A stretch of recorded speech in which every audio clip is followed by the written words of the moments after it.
ವರ್ಷದವರೆಗೂ ಏನನ್ನು ಪಾಲಿಸಿದೆ? ಹೆಚ್ಚು ದುಡಿಯಬೇಕು, ಕಡಿಮೆ ತಿನ್ನಬೇಕು. ಏನು ಮಾಡಬೇಕು?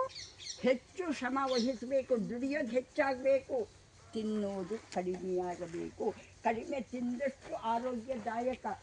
ಎರಡನೇದು, ಹೆಚ್ಚು ನಗಬೇಕು, ಕಡಿಮೆ ಅಳಬೇಕು.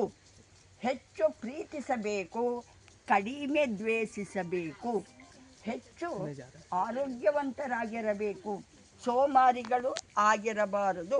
ಶ್ರಮ ಜೀವನಕ್ಕೆ ಹೆಚ್ಚು ಮಹತ್ವ ಕೊಡಬೇಕು, ಸೋಮಾರಿತನವನ್ನು ಬಿಡಬೇಕು. ಈ ಎಲ್ಲ ಅಂಶಗಳನ್ನು 90 ವರ್ಷದವರೆಗೆ ಪಾಲಿಸ್ತಾ ಬಂದೆ. ಅದರ ಗುಟ್ಟು ಇದು, ನನ್ನ ಆಯಸ್ಸಿನ ಗುಟ್ಟು. ಯುವ ಜನಾಂಗ ಏನಿದ್ದೀರ, ಭಾರತದ ಬೆನ್ನೆಲುಬು. ನಿಮ್ಮನ್ನು ಅವಲಂಬಿಸಿದೆ ನಮ್ಮ ಭಾರತದ ಅವನತಿ ಉನ್ನತಿ ನಿಮ್ಮ ಕೈಯಲ್ಲಿದೆ. ಮೊದಲೇನಾಗಬೇಕು?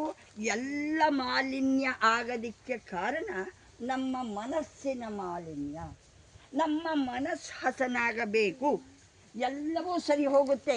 ಮಣ್ಣು ಕಲುಷಿತ, ನೀರು ಕಲುಷಿತ, ಗಾಳಿ ಕಲುಷಿತ, ಆಕಾಶ ಕಲುಷಿತ, ಎಲ್ಲವೂ ಕಲುಷಿತ ಆಗಲಿಕ್ಕೆ ಮುಖ್ಯ ಕಾರಣ ಏನು? ನಮ್ಮ ಮನಸ್ಸು ಕಲುಷಿತ ಆಗಿದೆ. ಕಶ್ಮಲ